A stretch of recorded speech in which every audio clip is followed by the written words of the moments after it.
इंसानियत और जुर्म का पुराना नाता है। हमारे चारों ओर फैला जुर्म का मकड़ जाल। ऐसे में कौन कहां हो जाए शातिर का शिकार और किसके लिए जारी हो जाए मौत का फरमान। इतना नहीं, मिटा दिए जाते हैं जुर्म के सारे सबूत। जुर्म दर जुर्म, कत्ल दर कत्ल जारी है अपराध की दुनिया का काला कारोबार। लेकिन हम आपको सच दिखाएंगे, क्योंकि गुनाह कहीं भी कभी भी किसी के हाथों हो सकता है। नमस्कार, मैं हूं सौरभ त्रिपाठी और आप देख रहे हैं गुनाह।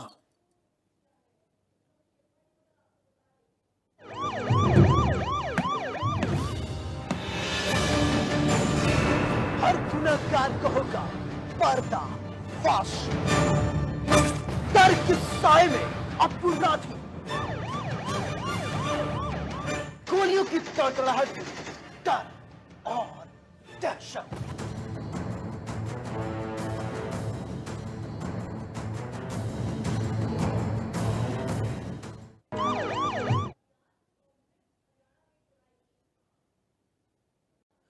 गैंग्स शब्द सुनते ही गोलियों की तड़तड़ाहट, खून खराबा, लूटपाट जैसी तमाम चीजें लोगों के आंखों के सामने घूमने लगती है।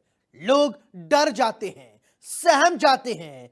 दिल्ली कोई आम शहर नहीं, बल्कि देश की राजधानी है। शहर का अधिकांश इलाका जहां पर आए दिन गैंग की घटनाएं गैंगवार की होती रहती हैं। ये सिलसिला कई सालों से चला आ रहा है और अब तक चलता ही रहा है। ऐसा नहीं है कि प्रशासन की तरफ से, सरकार की तरफ से इन पर कोई कार्रवाई नहीं की जा रही है, बल्कि ये गैंगस्टर इतने शातिर हैं कि अब पुलिस प्रशासन एक एक कदम फूंक कर चल रहा है। तो ये उनसे 10 कदम आगे नजर आते हैं। वहीं अगर बात की जाए दिल्ली के नजफगढ़ की, तो नजफगढ़ को गैंगस्टर का गढ़ माना जाता है। खासकर मित्राऊ और डिचाऊ कला जैसे गांव। यह क्षेत्र 1992 से आपराधिक गिरोह के लिए युद्ध का मैदान रहा है, जिसमें डिचाऊ कला कृष्ण पहलवान गिरोह का गढ़ है और मित्राऊ अनूप बलराज गिरोह का गढ़ है। आज इस कहानी में इनके अलावा कई ऐसे कुख्यात अपराधियों का हम जिक्र करेंगे जो अपराध की दुनिया में बादशाह बनना चाहते हैं और चाहते थे। आज भी वर्चस्व की लड़ाई इन दो गुटों में देखने को मिलती है। वहीं जब से लॉरेंस बिश्नोई गैंग के और कई गैंगों के एक्टिव होने के बाद अनूप बलराज गिरोह कमजोर पड़ गया और साथ ही डिचाऊ कला कृष्ण पहलवान गिरोह इनके आगे थोड़ा अब एक्टिव सा नजर आ रहा है। ये गैंगवार का दर्द दिल्ली 3 दशक से झेल रही है। गैंगस्टर कट्टे से लेकर AK-47 समेत कई आधुनिक और विदेशी हथियार इस्तेमाल कर रहे हैं। वर्चस्व के लिए सैकड़ों जानें चली गई। बदमाशों के परिजन, गवाह, पुलिसकर्मी और बेकसूर राहगीर भी मारे गए। दिल्ली और हरियाणा की अदालतें तक हत्याकांड को जो अंजाम दी गई थी उसको सुनवाई करती रही। पुलिस की कस्टडी तक से बदमाशों को छुड़ाने का दुस्साहस भी हुआ। अधिकतर गैंगस्टर अब मकोका के तहत जेल में है, लेकिन काला धंधा अभी भी जारी है। वहीं इस मॉडर्न युग में थोड़ा तब्दीली भी देखने को मिल रही है। अब गैंग्स की जगह क्राइम सिंडिकेट चलने लगे हैं। 2 सिंडिकेट अब ज्यादा एक्टिव नजर आते हैं। लॉरेंस बिश्नोई सिंडिकेट, जिसमें संदीप उर्फ काला और इसके बाद कपिल सांगवान उर्फ नंदू, रोहित मोई, हाशिम बाबा, प्रिंस तेवतिया, अशोक प्रधान, राजेश बवानिया का नाम शामिल है। वहीं दूसरी अगर बात करें, दूसरा नीरज बवानिया सिंडिकेट में कौशल चौधरी, सुनील उर्फ टिल्लू, ताजपुरिया, सुनील राठी, इरफान उर्फ छेनू, दविंदर बम्बिहा गैंग रोहित चौधरी, रवि गंगवाल का नाम शामिल है। इनका सिक्का चलता है, लोग इनके नाम से भी कांपते हैं, लोग इनके नाम का फायदा उठाते हैं। आज गुनाह में जराइम की दुनिया से जुड़ी हुई दिल्ली के नजफगढ़ से हम कुछ आपको ऐसी स्टोरी बताएंगे जिसे आप देखकर दांते तले उंगलियां दबा लेंगे।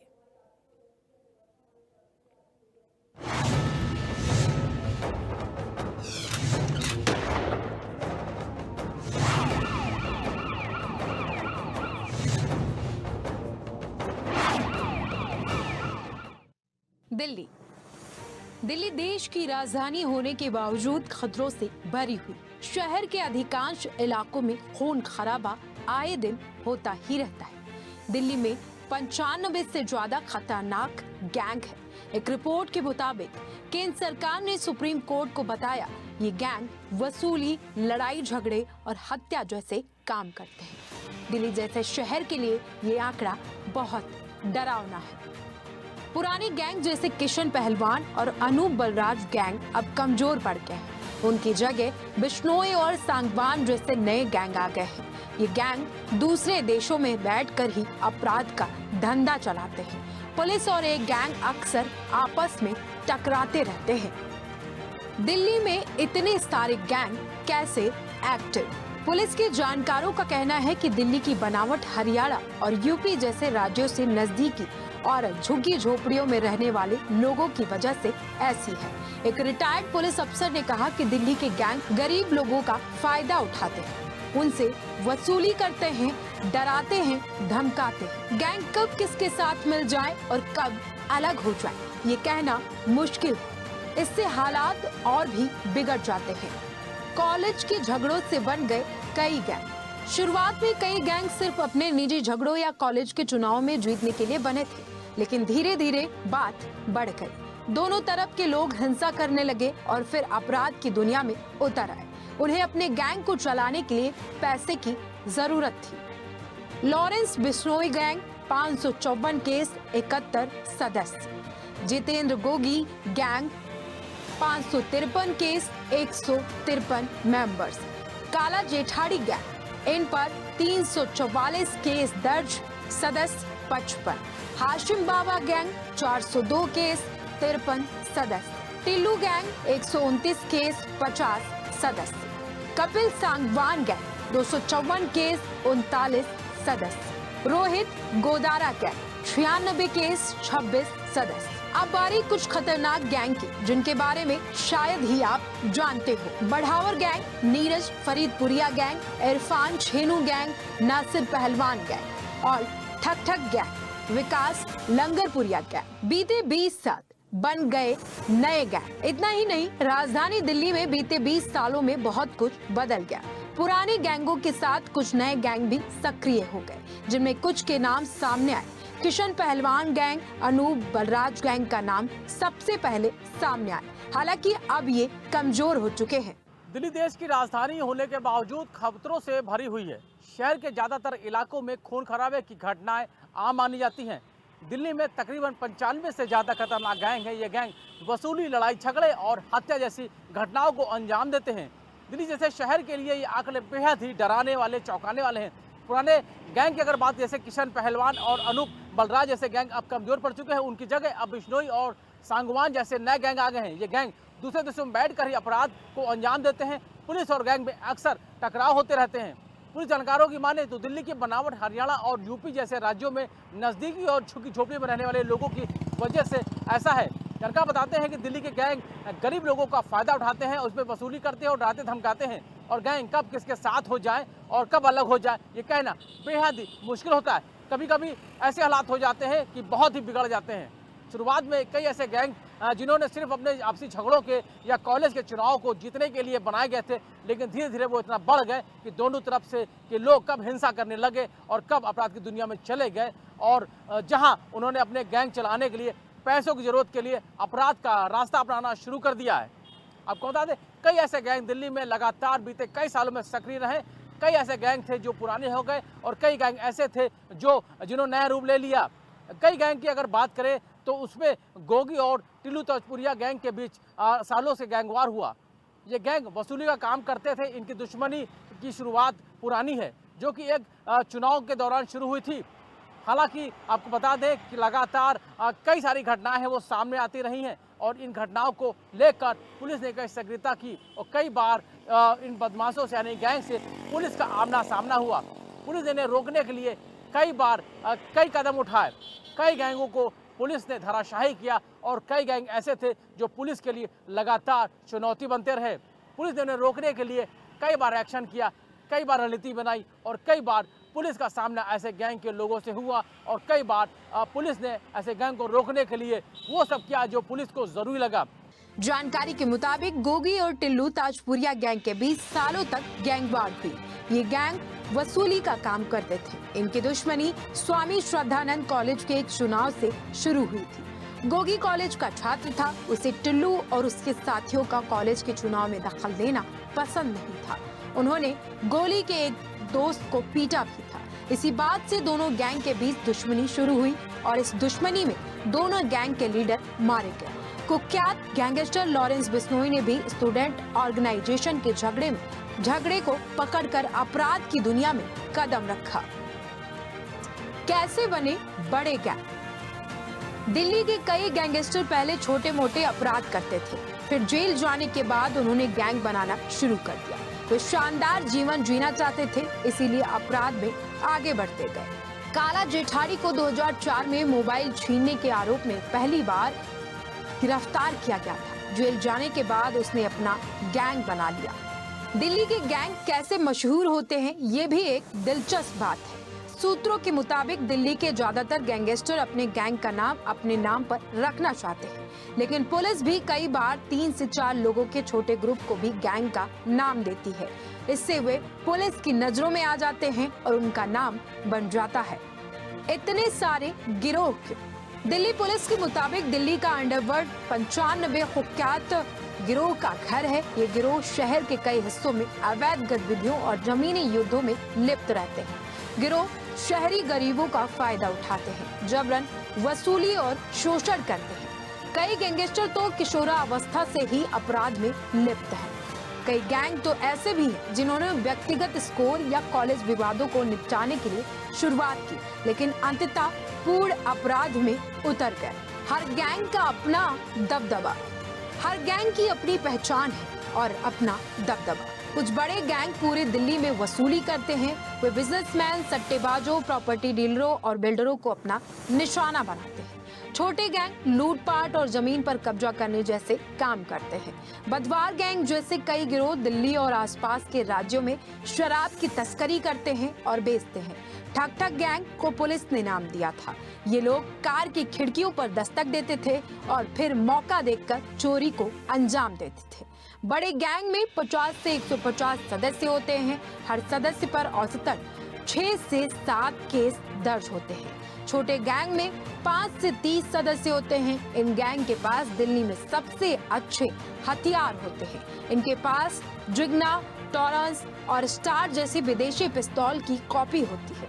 इसके साथ ही इनके पास 7.65 mm की पिस्तौल भी होती है, जो मध्य प्रदेश के खरगोन, यूपी के मेरठ और बिहार के मुंगेर में बनाई जाती है। कानून प्रवर्तन के लिए बड़ी चुनौतियां। एक गिरोह के बीच प्रतिद्वंदिता, हिंसक युद्ध और संघर्ष। गिरोह की गतिशीलता की अस्थिर प्रकृति के कारण आपराधिक गतिविधियों की भविष्यवाणी करना और उन्हें रोकना कठिन हो जाता है। सीमित संख्या में पुलिस कर्मियों को बड़ी संख्या में गिरोह से निपटना होगा और उनके नेटवर्क को ध्वस्त करना होगा। घनी आबादी अपराधियों को पहचान छिपाने और घुलने मिलने में मदद करती है। दिल्ली की कानून प्रवर्तन एजेंसियों को अक्सर संसाधनों की कमी, पुराने बुनियादी ढांचे और अपर्याप्त जनशक्ति का सामना करना पड़ता है, जिससे अपराधों को प्रभावी ढंग से रोकने और जांच करने की उनकी क्षमता सीमित हो जाती है। पुलिस के लिए भी चुनौती। इतनी बड़ी संख्या में गैंग होना पुलिस के लिए बड़ी चुनौती है। दिल्ली एक राजनीतिक केंद्र होने के साथ साथ घनी आबादी वाला शहर भी है। एक रिटायर्ड और मौजूदा पुलिस वालों का कहना है कि पुराने गैंग को संभालना तो उनका काम है, लेकिन नए गैंग को रोकने के लिए एक साथ मिलकर काम करना होगा। एक सीनियर अफसर ने यह भी कहा कि इसमें सिर्फ गैंग के सदस्यों पर कार्रवाई करना काफी नहीं है, गैंग बनाने के पीछे जो सामाजिक और आर्थिक कारण हैं, उन्हें भी दूर करना होगा। इसके लिए लोगों तक पहुंचने के कार्यक्रम, नौकरी पैदा करने की योजनाएं और असुरक्षित इलाकों में सुरक्षा बढ़ाने जैसे कदम उठाने होंगे। कानून व्यवस्थाएं बनाए रखने में पुलिस की भूमिका अहम है, लेकिन सामाजिक कारणों को दूर करना भी उतना ही जरूरी है। आगे बढ़ने का रास्ता, गिरोह की गतिविधियों को बढ़ावा देने वाले अंतर्निहित सामाजिक और आर्थिक मुद्दों को संबोधित करना। व्यापक प्रतिक्रिया की आवश्यकता है, जिसमें सामाजिक आर्थिक पहलों के साथ प्रवर्तन को शामिल किया जाए।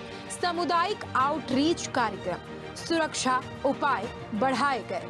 कई बड़े गैंगस्टर पुलिस की गिरफ्त। वहीं पुलिस का कहना है कि दिल्ली पुलिस और दूसरी एजेंसियों ने गैंग के खिलाफ कई कार्रवाई की। कुछ गैंग और उनके लीडरों को पकड़ा भी गया। इससे उनके काम में रुकावट आई और कुछ मामलों में बड़ी गिरफ्तारियां भी की गई। दिल्ली में अपराध की ये जो हालत है, उससे यही लगता है कि गैंग के खिलाफ लड़ाई अभी खत्म नहीं हुई। दिल्ली में संगठित अपराध एक गंभीर समस्या है। पुलिस को इस समस्या से निपटने के लिए कई तरह के कदम उठाने होंगे। साथ ही समाज को भी इस समस्या को दूर करने में मदद करनी होगी। इतना ही नहीं, इन गैंग को रोकने के लिए पुलिस को और भी सख्त कदम उठाने होंगे। दिल्ली पुलिस के मुताबिक दिल्ली का अंडरवर्ल्ड करीब 95 कुख्यात गिरोहों का घर है। ये गिरोह शहर के कई हिस्सों में अवैध गतिविधियों और जमीनी युद्धों में लिप्त रहते हैं। गिरोह शहरी गरीबों का फायदा उठाते हैं और जबरन वसूली और शोषण करते हैं। कई गैंगस्टर कुशलावस्था से ही अपराध में लिप्त हैं। कई तरह की जानकारियां हैं जो इन गैंग को लेकर सामने आती है। कई गैंग तो ऐसे हैं जिन्होंने व्यक्तिगत और स्कोर या काली विवाद को निपटाने के लिए शुरुआत की थी, लेकिन धीरे धीरे वो अपराध में इतना ज़्यादा उतर गए कि हर गैंग की अपनी अलग पहचान बन गई और उनका दबदबा लगातार सालों तक बना रहा। कुछ बड़े गैंग पूरी दिल्ली में वसूली करते हैं। ये बिजनेसमैन, सट्टेबाजों, प्रॉपर्टी डीलर और बिल्डरों को अपना निशाना बनाते हैं। छोटे गैंग लूटपाट और ज़मीन पर कब्जा करते हैं जैसा काम करते हैं और लगातार अपराध में बने रहते हैं। कई तरीके के गैंग को रोकने के लिए पुलिस ने कई बार इन पर सख्ती की और कई ऐसे जो गिरोह थे जिनका पुलिस का सामना हुआ और कई ऐसे गैंग थे जो अभी भी पुलिस के लिए चुनौती बने हुए हैं। कई दशकों के बाद आज भी कई गैंग ऐसे हैं जो पुलिस के लिए चुनौती बने हुए हैं और लगातार पुलिस रणनीति बनाकर उनको रोकने के लिए हर भरसक प्रयास कर रही है।